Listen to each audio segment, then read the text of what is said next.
우리가 읽은 말씀은 선행과 악행에 관한 말씀입니다. 먼저 16절에 유덕한 여자라고 한자어로 설명을 했습니다. 덕이 있는 여자라는 말이죠. 자비를 베풀고 덕이 있는 그런 여자는 아름다운 여자로 성경은 설명을 합니다. 외모보다는 내면에 그의 삶이 덕스럽고 또 자비로운 여자를 성경은 칭찬합니다. 그러한 여자는 사람들로부터 존경과 명예를 얻게 될 것이다 라는 설명이고요. 이 후반부에 있는 근면한 남자는 재물을 얻느니라는 말씀이 이제껏 또 앞으로도 지금 두 가지를 대조해서 설명하거든요. 그렇게 본다면 대조적이다라고 느낄 수 없을 것 같아요. 왜냐하면 근면한 남자가 재물을 얻는다는 게 지극히 당연하고 또 그것에 문제가 될 것은 없기 때문이죠. 이 근면한 자라고 번역한 이 말이 오류가 좀 있습니다. 폭력적인 사람, 강인한 독재자를 말하는 거예요. 그 사람은 사람들의 존경을 얻지 못하고 무자비함으로 재물만 얻을 뿐이고 그 재물도 악한 것이다 라고 하는 내용입니다. 그러니까 대조적으로 사실 재물에 대한 부분은 당시에는 여인들이 더 필요한 부분이에요.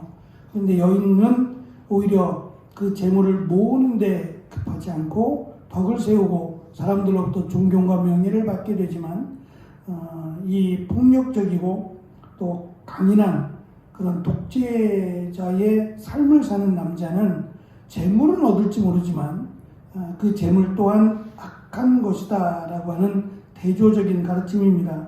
두 번째 교훈은 인자한 자와 잔인한 자를 대조해서 인자한 자는 말 그대로 이웃들에게 사랑과 자비를 베푸는 사람은 자기의 영혼의 필요까지도 하나님께서 채워주실 것이지만 잔인한 자, 이웃에 대하여 잔인하게 대함으로 결국 자신과 자신의 주변 사람들에게 재앙을 가져오게 될 것이다 라는 말씀이고, 세 번째는 악인과 공의를 뿌린 자라고 설명하므로 그의 삶이 악인의 삶이 허무하다라고 강조합니다. 말 그대로 헛되다는 겁니다.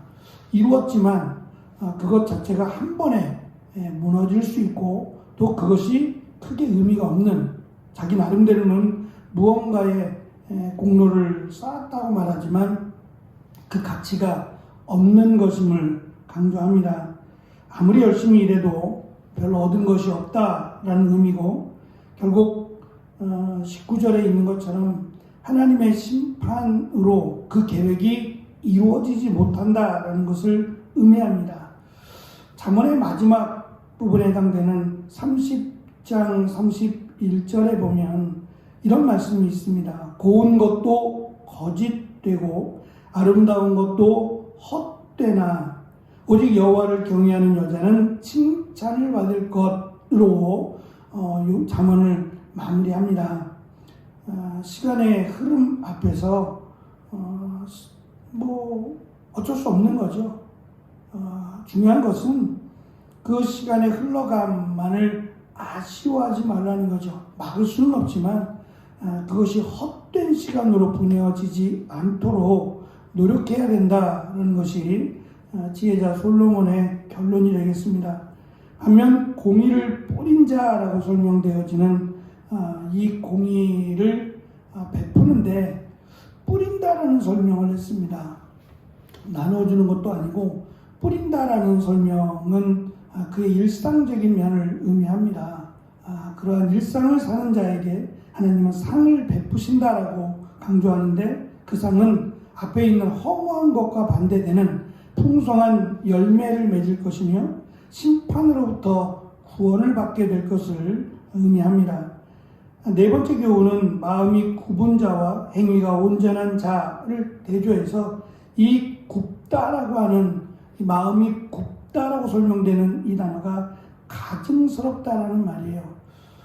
마음이 우리의 눈에는 보여지지 않지만 하나님은 우리의 마음을 아시기에 그 마음이 가증스러운 자 그리고 행위가 온전한 자라고 설명되는 이웃을 돌아보고 자비를 베푸는 자를 하나님은 기뻐하신다라는 것으로 결국 선행을 하는 사람 그리고 악행을 하는 사람의 결과를 솔로몬은 지금 우리에게 가르치며 우리의 행위가 우리의 삶의 모습이 과연 하나님이 기뻐하시는 삶인지 아니면 나를 위한 삶인지를 돌아볼 것을 우리에게 가르칩니다. 마지막 5번째의 교훈은 3가지 않는 아름다운 여인을 돼지 코에 마치 금고리를 거는 것으로 설명을 합니다. 아름답다라는 것도 귀한 일인데 거기다가 치장까지 하면 얼마나 더 아름답겠어요. 그런데 그 아름다운 여인이 이 보석과 같은 빛나는 것들로 치장을 했는데 지혜롭지 못하다면 마치 돼지 코에다가 금고리를 건 아주 우스꽝스럽고 천하고 보기 흉한 그러한 모습을 갖는다는 거죠. 외모도 중요하지만 실제로 그의 내면이 훨씬 더 귀하고 소중하다라는 것을 강조합니다. 마지막 23절은 결론에 해당됩니다. 의인들은 하나님께서 기뻐하시는 것을 소망으로 삼기에 하나님이 넉넉하게 이루어 주신다라는 것과 악인들은 악한 것을 소망으로 삼기에 하나님이 그것을 이루지 못하도록 막으시는데 그 진노로 막으신다라는 것이 앞에서 반복되어진 이루지 못한다는 얘기입니다. 하나님이 그를 데려가심으로 사망에 이르게 하심으로 이루지 못한다는 거죠.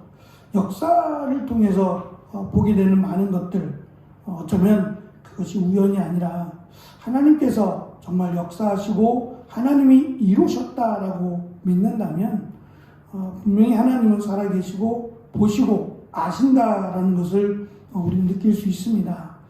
하늘은 스스로 돕는 자를 돕는다라고 말하지만 하나님은 어떠한 삶을 사느냐를 통해서 하나님은 그의 수명을 더 연장해 주시기도 하고 또 그의 수명을 조절해서 하나님이 더 짧게도 하실 수 있는 그런 하나님임을 성경은 강조합니다.